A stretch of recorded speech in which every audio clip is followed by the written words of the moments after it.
Dari berbagai megahnya konstruksi bangunan di seluruh dunia, tentu dalam proses pembangunannya akan ada berbagai tantangan yang sulit. Mulai dari kondisi geografis, medan yang sulit diakses, cuaca yang ekstrim, sumber daya alam serta manfaat keberlanjutan dari bangunan tersebut.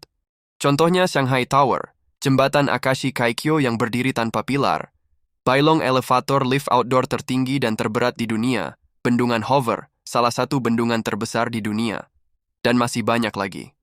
Dalam proses perencanaan pembangunan megastruktur tersebut, selalu melibatkan insinyur-insinyur hebat, guna merancang teknik konstruksi yang tepat dan dapat memperkirakan potensi kegagalan konstruksi, serta mencegah berbagai hal-hal yang dapat membahayakan para pekerja.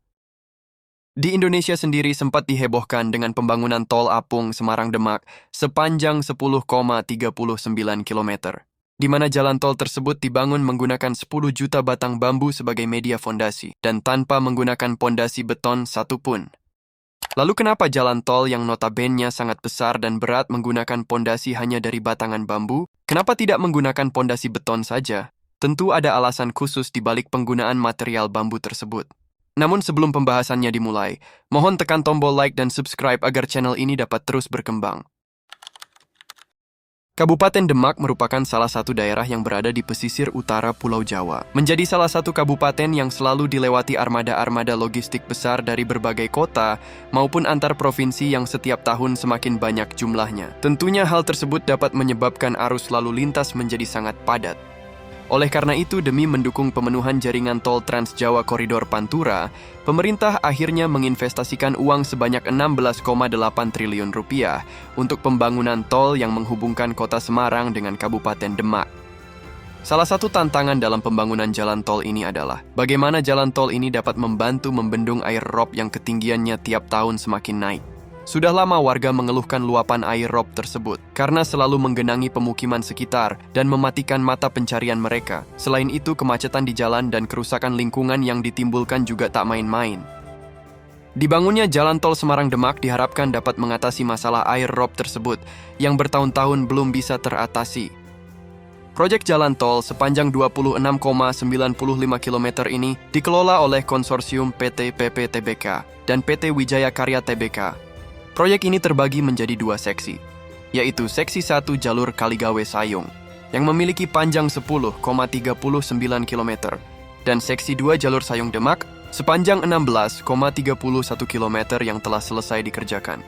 Sementara itu, pada Seksi 1 Jalur Kaligawe Sayung, yang nantinya akan dibangun dengan jalur di atas permukaan air laut, masih dalam tahap konstruksi dengan target penyelesaian pada Februari 2027. Kita akan berfokus ke Seksi 1. Pertama-tama kita balik lagi ke salah satu tujuan tol ini dibangun, yaitu sebagai media pembendung air rob. Maka dari itu tol ini sengaja dibangun di atas laut mengitari daerah yang terdampak. Berdasarkan survei kondisi tanah dasar di lokasi konstruksi bertekstur lunak, maka demi menyesuaikan tekstur tanah dan tetap dapat memenuhi fungsi lain dari jalan tol ini, yang berfungsi sebagai media penahan air rob, pemilihan material bambu sengaja dilakukan. Pemilihan material bambu ini mengacu pada beberapa alasan. Antara lain dapat memadatkan tanah sebagai pondasi, meningkatkan daya dukung tanah dasar di lokasi konstruksi, serta tetap dapat menjaga keberlangsungan ekosistem laut.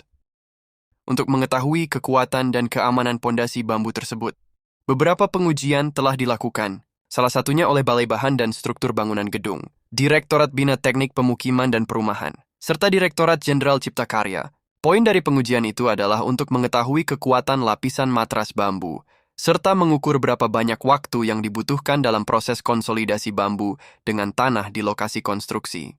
Bagi yang belum tahu, konsolidasi adalah proses penggabungan dua jenis bahan menjadi satu kesatuan.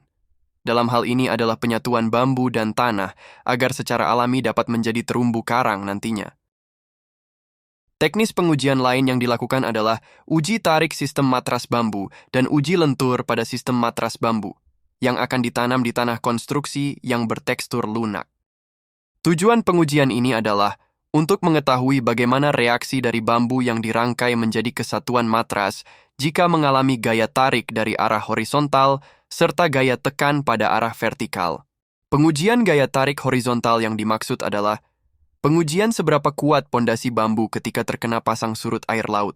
Dan pengujian gaya tekan pada arah vertikal yang dimaksud adalah pengujian kekuatan pondasi bambu dalam menahan berat dari konstruksi jalan tol itu sendiri, beserta kendaraan-kendaraan yang akan berada di atasnya nanti.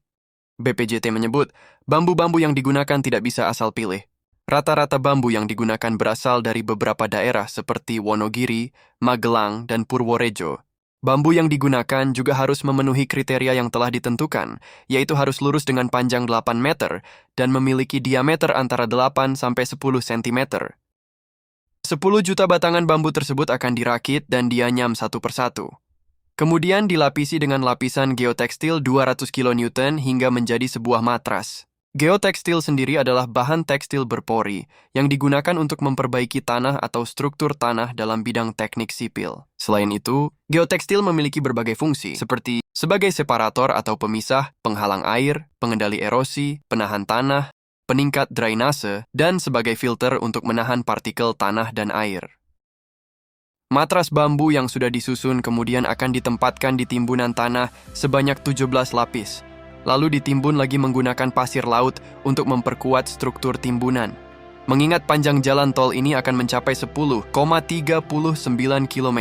Pasti proyek ini nantinya akan menggunakan tanah dan pasir laut dengan jumlah yang sangat besar. Maka dari itu, demi mempertimbangkan kekuatan tanah di sekitar area konstruksi bawah laut, pemakaian material pasir laut yang diambil akan menggunakan alat yang bernama Trailing Suction Hopping Dredger.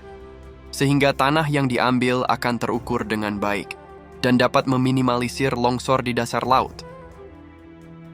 Untuk mengatasi dampak lingkungan yang dapat ditimbulkan, Kementerian PUPR akan melaksanakan koordinasi intensif dengan berbagai pihak internal maupun eksternal. Kementerian PUPR juga saat ini masih mengkaji proses pengadaan tanah yang masih terbentur pada pelaksanaan regulasi atau payung hukum yang belum terbit terkait penanganan dampak sosial atas tanah yang diambil dalam rangka pembangunan untuk kepentingan umum ini. Dengan target perkiraan selesai pada Februari 2027, 1.500 pekerja ahli dikerahkan untuk menganyam 10 juta batang bambu tersebut. Jadi jika proyek tol ini berhasil, maka jalan tol Semarang-Demak akan menjadi satu-satunya jalan tol di dunia yang menggunakan 10 juta bambu sebagai fondasi, sekaligus menjadi bangunan multifungsi terbesar pertama di Indonesia yang dapat menyatu dengan alam. Ternyata tidak hanya di luar negeri yang terdapat berbagai insinyur inovatif dan hebat.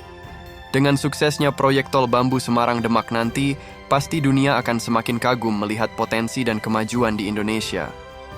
Dan semoga proyek ini dapat berjalan lancar hingga selesai sehingga dapat mengatasi permasalahan air rob yang mengganggu aktivitas warga di Semarang dan Demak. Cukup sekian, sampai jumpa di video selanjutnya.